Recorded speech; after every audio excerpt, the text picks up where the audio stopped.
Hello, welcome to my channel. Today I'm going to do a flip through of the budget planner that I am going to use starting August. Just before we start, I'm gonna do some quick information about myself. I am a teacher.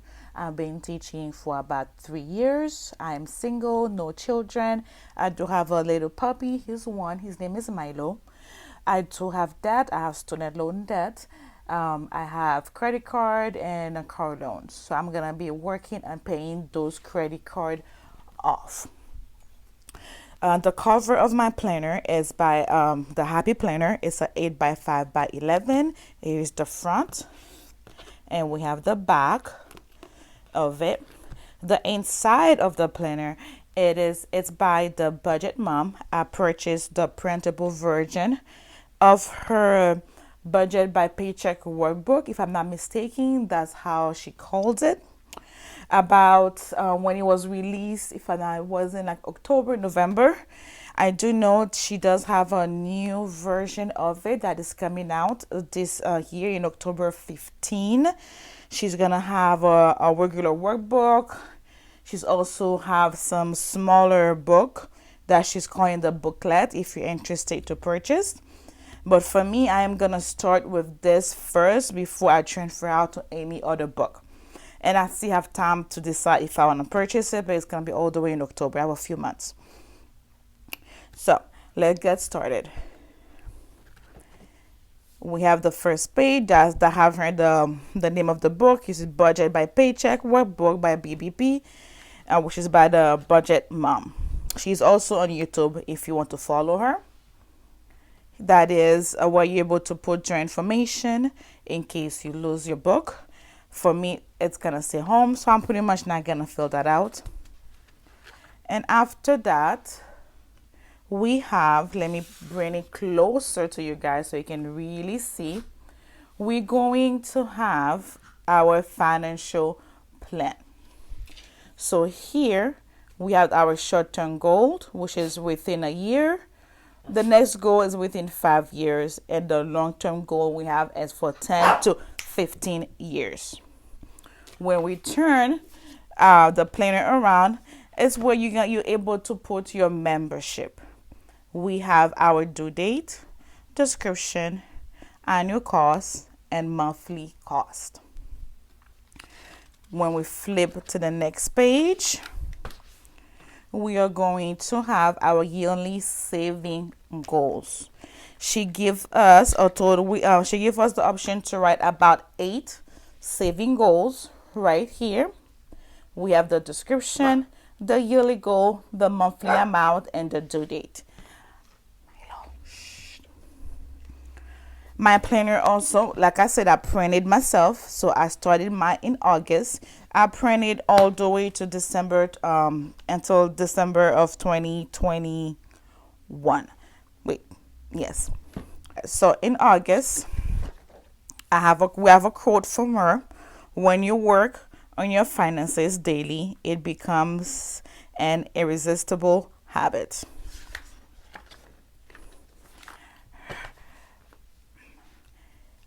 We have our monthly calendar that starts on a Sunday. It is undated, so you have to date it yourself. As you can see, maybe make it closer. Here we go. And the bottom, you have a little section to put the goal for the month, the goal that you're working for the month. The next page, it's the paycheck by paycheck worksheet that that's the layout that she created it.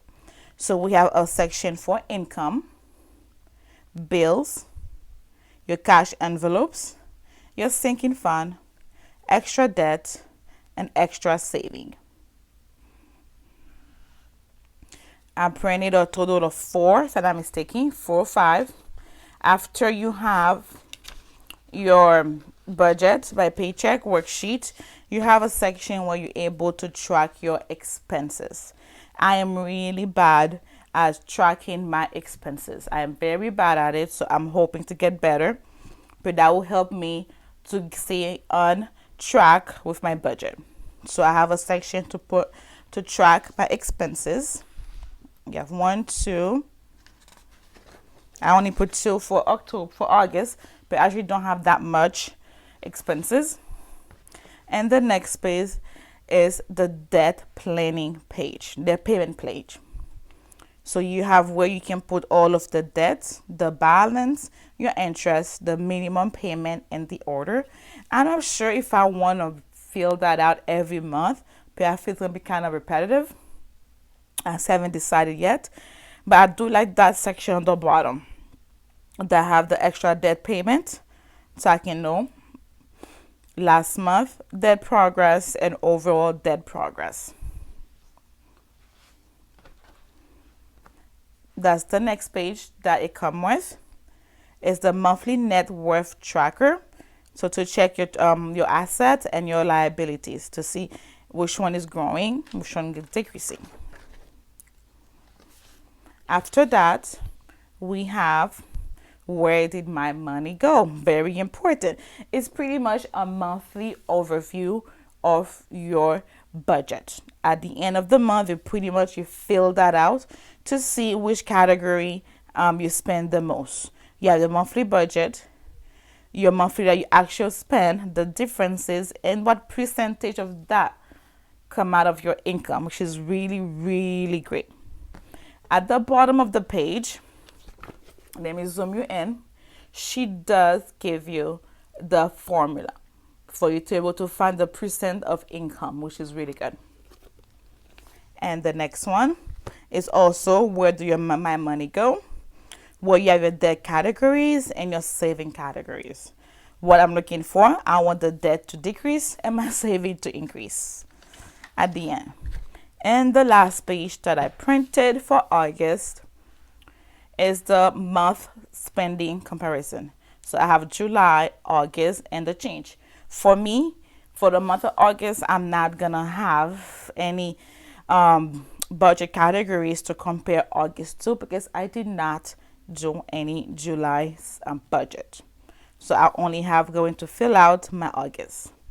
So that's pretty much the run through of the first section of my budget planner that is by the budget month. The second portion of my planner that I added is this one. The first section is gonna be for saving. I'm gonna be doing different saving challenges to help me out to save. So here we have the 52 weeks saving challenge by the budget month. I'm printing that from her, and it was a free, if I'm not mistaken, it's one of her free resources that everybody can get. So by the end of the 52 weeks, I should be saving $1,378, which I want to put over towards my emergency fund. The next one that I have is a 3,000 saving challenge, and this one is it's not by the budget mom, it's by the hassle free saving, and that is her website. It is also free if you guys like to download it. So I have this one, that's the extra 3,000 saving challenge. And the last saving challenge that I have is for Christmas. I don't know why mine coming out like this. I probably like twice or three times, and each time the same thing happens. So I decided, never mind, forget it. I'm just gonna use it as is. So the total is gonna be for $300 for Christmas, and for me it worked fine. But again, I don't have any kids. I'm single. I only have my puppy and my nephew and nieces. So that will work. $300 will be perfectly fine for Christmas for me. And the last page, it's also by the budget mom. It's a free resource from her. It's a saving tracker where I'm able to color in my progress until everything is filled in. So that's the first section that I added. The next section that I added is gonna be sinking fund. This summer, I learned the importance of sinking fund. So during the summer, teacher don't usually work unless you do summer school or you do like a summer camp or something like that. You find a different job during the summer. So for me, I did plan to work during the summer to the summer school. Unfortunately, they had to let me go they didn't have enough students that registered for the summer school distance learning program.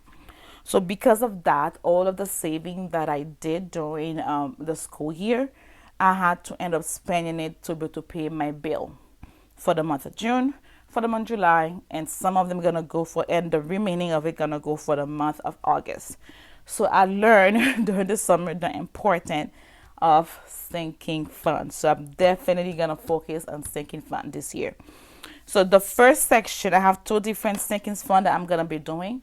The first sinking funds that I'm gonna be doing is gonna be for my summer spending, my summer bills, pretty much my rent, my water, my electricity, my internet, my phone.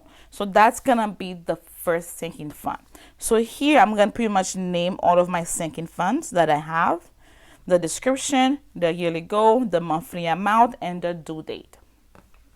Let me bring it closely closer so you guys can see how it look like. It's looking like this, and we have a total of 8. So on the next one, I have where I'm gonna track it. I'm gonna be able, let me turn that out, to write on the bottom right here the sinking fund category. And here I have a total of 10 little rectangle where I'm gonna be able to draw it out to see until I reach my goal for each category. And these, I have a total of 2 pages. These 2 pages gonna be mostly focusing on my summer bill, my summer saving, all of that. The next sinking fund, which is a different layout, a different design, is also by the budget mom. It's gonna be for sinking fund like a birthday, 4th of July, Thanksgiving, Black Friday. That was gonna be the sinking fund for this, but I'm not gonna fully mainly focus on that one until I complete my summer sinking fund. So the same thing that happened for me this year doesn't happen to me next year. The next section that is in red is where I'm going to track my debt repayment, because I have a lot of debt and I want to start repaying them now. So here I have it's an Excel worksheet that I use. It was a free version. If you guys want me to show you where I find this and how I use it, I am happy to do a video on that. Just leave a comment down below letting me know. I can do a video on that Excel sheet. So in total here, between my credit card and my car loan, I have a total of $17,515.02 of debt. That does not include my student loan debt. So right now I'm only focusing on my credit card and my car loan. After I'm done paying that, then I'm gonna go ahead and focus on my student loan. So here, that page is by the Budget Mom, is a free resource again, where I'm gonna write all of my debt, the starting balance, the interest rate, the minimum payment, and I'm able to check them off when I pay them up. So that's over there. After that, I'm using the debt tracker. I do like when I am drawing them out just to see how far I am when I'm paying off my debt. I really enjoy it. It keeps me motivated. So that's why I printed 2 of them. One of them is gonna be for my credit card and my student loan, no, and my car loan. And the next one gonna be for my student loan. My student loan is a little bit tricky because I am a teacher and I am in the teacher program where I only have to do, if I'm not mistaken, it's 120 payments, and the rest they will take care of it. So I'm gonna have to calculate that, the 120 payments more or less, because each year is changed. It's based on your income and all that, more or less, so I can be able to have an idea of how much I had to pay overall for my student loan. And the last section is just some extra sheet. I have a home goal because after I'm done paying my car loan, my credit card loan, and most of my student loan, I want to start saving. I want to purchase a house. So after I have most of my debt cleared out, I have my accounts very stable, I have a good amount of regular saving, I'm gonna start saving to be able to purchase a house. And that is it. And those are extra paper that I purchased, that I printed when I'm doing my pre-planning for my bi-weekly paycheck, because as a teacher you get paid bi-weekly. So this is going to be the planner that I'm gonna be using starting August. The next video that I'm gonna be posting is going to be, we're gonna fill out our yearly saving together. We're gonna fill out the gold, our membership, and we're also gonna fill out our monthly pages, the calendar. Okay, I hope you enjoyed the video. If you liked it, please give it a thumbs up. Don't forget to subscribe, and I'll see you next time. Bye.